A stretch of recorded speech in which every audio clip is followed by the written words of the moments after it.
It lasted only 72 seconds, but it may have been the first time in human history that the universe answered us. August 15, 1977. In the dead of night, the stars above Ohio burned silently as the massive Big Ear radio telescope scanned the heavens, listening for whispers from the void. And then, something answered. Without warning, a sudden burst of radio energy, impossibly focused, impossibly precise, struck the receiver at exactly 1420.4556 megahertz. This wasn't random cosmic noise. It was the hydrogen line, the universal calling card any intelligent civilization would know to use, but no one heard it in real time. 2 days later, astronomer Jerry Amon sat down with stacks of computer printouts, row upon row of cold, sterile data, until his eyes locked onto a single impossible sequence, 6EQUJ5, a coded representation of signal strength, rising and falling in a perfect bell curve. No natural source could explain it. No human-made satellite or transmitter matched its profile. Eamon was so stunned that he circled the printout in red ink and wrote a single word beside it: "Wow." And with that, one of the greatest cosmic mysteries of all time was born. But this was no mere anomaly. First, the frequency. Why had the signal been transmitted exactly at the hydrogen line, a frequency of profound scientific significance? Second, the duration.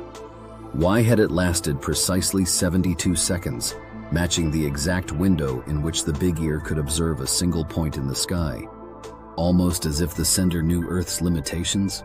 And third, and most haunting of all, why did the signal originate from an otherwise empty patch of sky near the constellation Sagittarius, where no known star, planet, or object could have produced such a transmission? As scientists scrambled for answers, the mystery only deepened. Follow-up scans of the same region were conducted dozens of times. Radio telescopes around the world were trained on the source, but the signal was never heard again. Was it a deliberate one-time beacon, meant to be detected only once? A message in a bottle drifting through the cosmos for millennia until Earth stumbled upon it? Or was it part of something larger, a transmission meant for someone else, and we had merely intercepted a fragment of a far older, far more complex conversation? In the years that followed, countless theories emerged, some scientific, some terrifying. Had an ancient alien civilization sent a test, a signal encoded to see who among the stars was intelligent enough to recognize it? Had we inadvertently triggered a long-dormant protocol by listening at just the right moment? Or had we made a terrible mistake by replying with our silence? For buried deep within the original data, faint anomalies hinted at a chilling possibility: the wow. Signal might not have been a simple broadcast, but part of a larger structured sequence, a sequence with a purpose we had yet to understand. And to this day, despite decades of research and countless follow-up scans, no known source has ever been confirmed. The WOW signal remains one of the greatest unanswered questions in the search for extraterrestrial intelligence, a single fleeting whisper from the stars, still waiting to be explained. A voice from the stars had spoken once. Now the question consumed the minds of astronomers across the world. Would it speak again? In the days and weeks following the detection of 6EQUJ5, the small room at Ohio State University's Big Ear Radio Observatory was transformed into the epicenter of one of the greatest scientific puzzles of the modern era.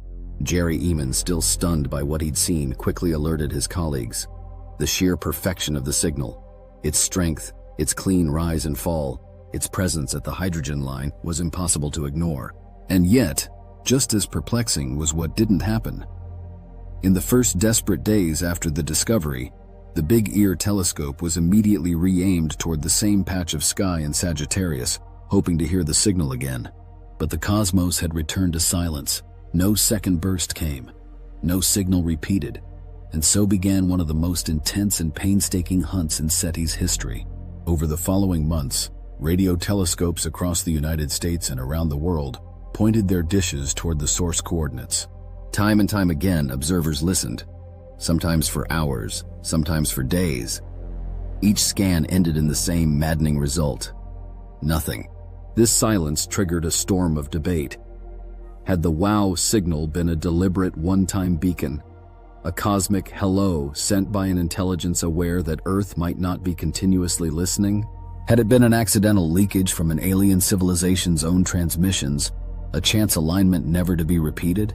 Or, more skeptically, was it a natural event, or worse, an unnoticed flaw in Earth's own equipment? The debate only deepened as experts meticulously analyzed the data. One thing remained clear: no known natural celestial object, not a pulsar, not a quasar, not a star, could account for the signal's unique profile. And while some researchers proposed that perhaps a passing comet might have emitted the burst, this theory remained hotly contested. Later studies of candidate comets in the sky at the time failed to conclusively match the necessary conditions. Other explanations were equally unsatisfying. Was it possible that a stray military satellite or terrestrial source had briefly interfered with the telescope? The signal's frequency at the hydrogen line argued strongly against this. No human satellites of the era were known to broadcast at that frequency, which is reserved in most countries to avoid exactly this kind of confusion. Still, skeptics persisted, but even they could not deny that the Big Ear's detection equipment had been functioning normally. The telescope's data surrounding the 72-second burst showed no faults, no interference, and no anomalies, except for the signal itself. And so the mystery deepened. In the years that followed, SETI expanded its search. New projects, including those at Arecibo and other radio observatories, dedicated countless observation hours to the Sagittarius region, hoping for an echo. They were met with the same haunting silence. Yet, amid this quiet, a chilling thought began to take root in the minds of many. What if the signal wasn't meant to be heard again? As the search continued into the new millennium, a new theory emerged, one that suggested the WOW signal may have been a unique moment in cosmic history, a transmission timed perfectly for Earth's fleeting window of attention. And if that were true, if the universe had whispered once and only once, had we missed our only chance to answer? The more scientists searched for answers, the stranger the WOW signal became.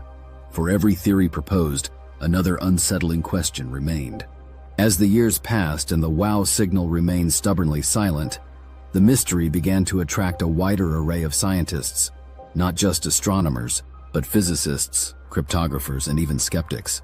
Everyone wanted to know, what had Big Ear really heard that night in 1977? And so began the next phase of the hunt. Not through the skies, but through data, theory, and endless debate. One of the earliest explanations proposed was that the signal had come from a passing comet. Some scientists suggested that the hydrogen cloud surrounding a comet might have emitted a signal at the hydrogen line.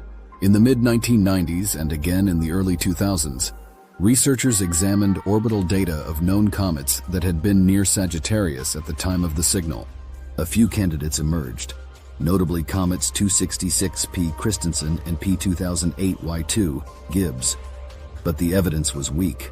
For the comet theory to hold, the signal would have needed to match the unique intensity and rise and fall profile of 6EQUJ5, and critically, to align perfectly with Big Ear's observation window.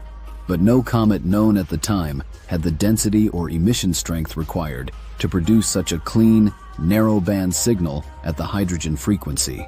And then there was the key fact no one could ignore: comets move.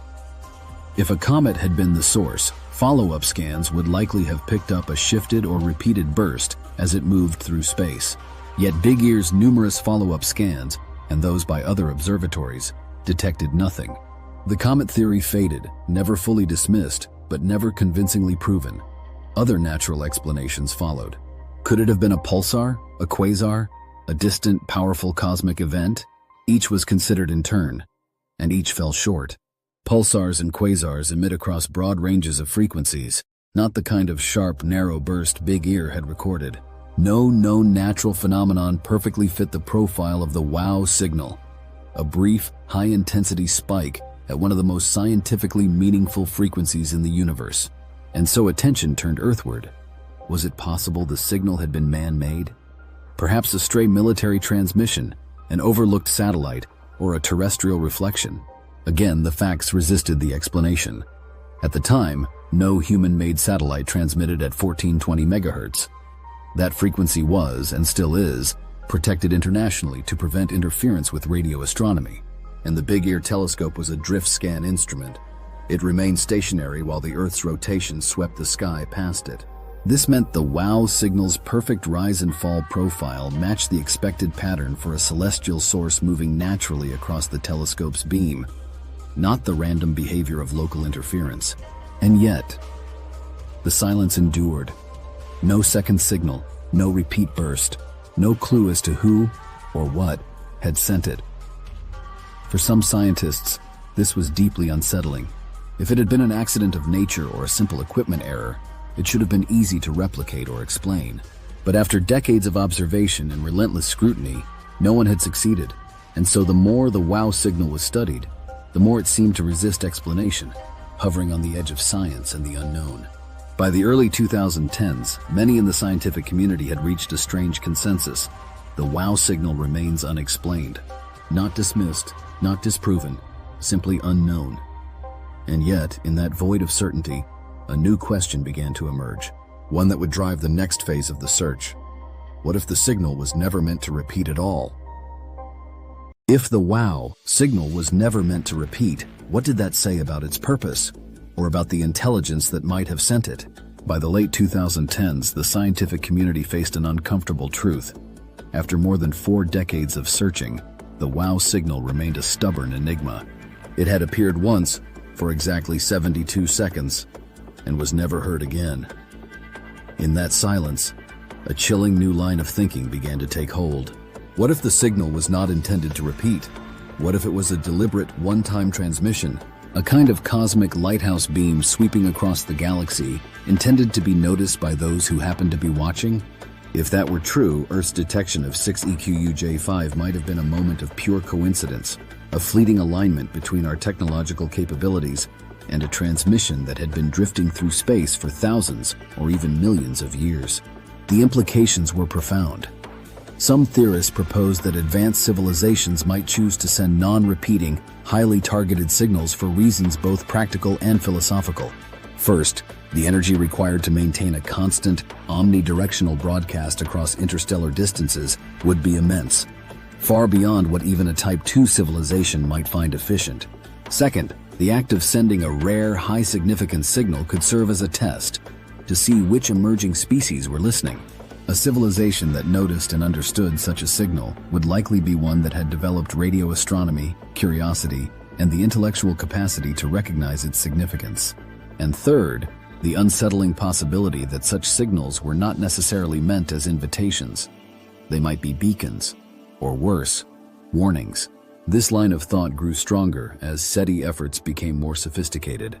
New arrays like the Allen Telescope Array and reactivated giants like Arecibo and FAST in China devoted significant time to scanning for repeat bursts from the Sagittarius region. The results were always the same: silence. Yet each new null result only reinforced the mystery, because in all those years, no other signal, from any direction, had matched the unique profile of 6EQUJ5. This led some researchers to suggest that perhaps we had heard a deliberate one-off transmission, a signal designed not to establish a conversation, but simply to say, "We are here." Or even more cryptically, "We were here." And then came a new wave of thought. If the WOW signal was the product of intelligent life, where were they now? Had the signal come from a civilization that was now extinct? Had it been part of an automated beacon, still transmitting on cycles too long for us to detect in our brief window of observation?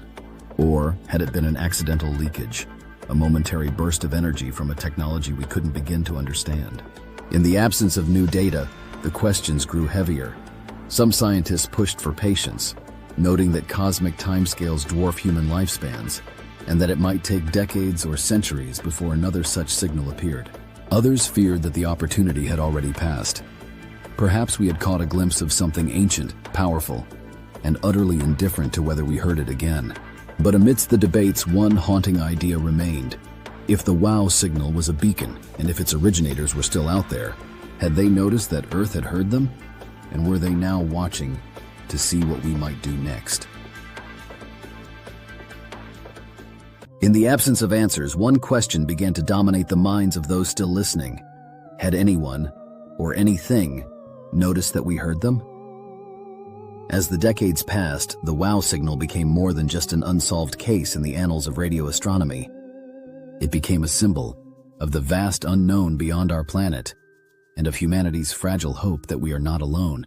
But for those at the heart of the mystery, the silence that followed the signal remained the loudest part of all. Because if the WOW signal had been a deliberate transmission, many wondered, would the senders, whoever or whatever they were, be aware that Earth had heard them? Radio signals, after all, travel at the speed of light. If the source of the WOW signal had been hundreds or thousands of light years away, any reply from Earth would take just as long to reach them, and any answer equally long to return. But what if the source had been closer? What if it had been deliberate, and the intelligence behind it already knew we had heard them? In the years after the signal, a quiet debate unfolded among scientists and philosophers alike. Should humanity reply? In 2010, the discussion reached a new level when projects like METI, Messaging Extraterrestrial Intelligence, proposed actively sending signals out to the stars, not just listening, but speaking. Some supported the idea, arguing that it was time for Earth to take a more active role in the cosmic conversation, but others warned that doing so could be dangerous. The WOW signal itself had not been a reply. It had been an unsolicited message, received without context, explanation, or origin. And many feared that actively replying without knowing the intent of the signal or the nature of those who had sent it might carry unimaginable risks. Stephen Hawking himself voiced caution, warning that broadcasting Earth's presence to unknown intelligences might attract the attention of civilizations with motives we could not predict or survive. Yet, for all the debate, the simple truth remained. Earth had already replied. In the very act of publishing the detection of the WOW signal, in documenting it, in discussing it openly across decades, we had ensured that anyone monitoring Earth's radio emissions would know that we had heard. From the first announcement in 1977 to the thousands of references in scientific literature, documentaries, and public media, our awareness of the signal had echoed into space. Anyone, or anything, capable of hearing the original transmission, could now know that Earth had noticed. And that knowledge carries its own unsettling weight. Because now, after nearly 5 decades of silence, the question remains, was the WOW signal the first step in a conversation we have only just begun to understand? Or was it a test, one we passed simply by noticing, and failed by responding in ways we could not control? As radio telescopes continue to scan the sky, as SETI pushes further into the unknown, the legacy of 6EQJ5 endures. A single, unrepeatable voice from the stars, one we heard, and one that may, even now, be waiting to speak again. Sometimes the most unsettling mysteries are not those that end with answers, but those that never end at all. As of today, the WOW signal remains one of the greatest unsolved mysteries in the search for extraterrestrial intelligence. For nearly 5 decades, no confirmed repeat of the signal has been detected. No source has been definitively identified. No natural explanation has stood the test of scrutiny, and no follow-up observation, despite the most advanced radio telescopes on Earth listening intently, has ever heard anything like it again. Yet this absence of resolution has only deepened the fascination. In 2017, exactly 40 years after the signal's detection, scientists once again turned their attention to the Sagittarius region. A team led by Antonio Paris proposed that a passing comet, one not known in 1977, might have emitted the burst. While this theory generated significant media attention, it ultimately failed to convince the broader scientific community. The hydrogen emissions of known comets simply do not match the intensity or precision of the WOW signal's profile, and so the mystery endures. Meanwhile, new generations of radio telescopes, more sensitive, more powerful, have joined the search. The Allen Telescope Array, fast in China, numerous smaller arrays around the world, all continue to scan the stars, not just for a repeat of the WOW signal, but for any whisper that might suggest we are not alone. And in the background of this scientific quest, a deeper philosophical question persists. If the WOW signal was a message, an intentional transmission, what did it mean? Was it a simple beacon? A mathematical hello? Or was it an accidental fragment of a conversation we were never meant to hear? And perhaps most unsettling of all, if it was meant for us, why was it sent only once?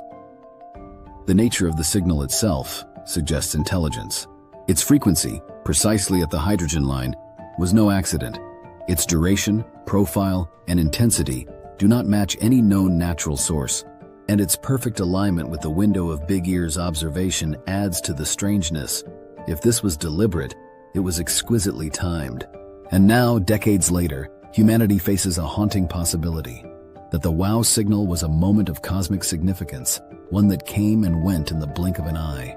And we may never know if it was a simple anomaly, or the first fleeting contact with an intelligence beyond anything we can imagine. Yet the signal endures, in the minds of scientists, in the annals of astronomy, in the hearts of all who dare to wonder. 6EQJ5. A simple string of characters on a printout, a single voice in an endless cosmic sea. And perhaps a reminder that the universe is vast, ancient, and filled with possibilities we have only begun to glimpse. And so we listen, and we wait, for the voice to speak again, or for the silence to tell us everything we need to know.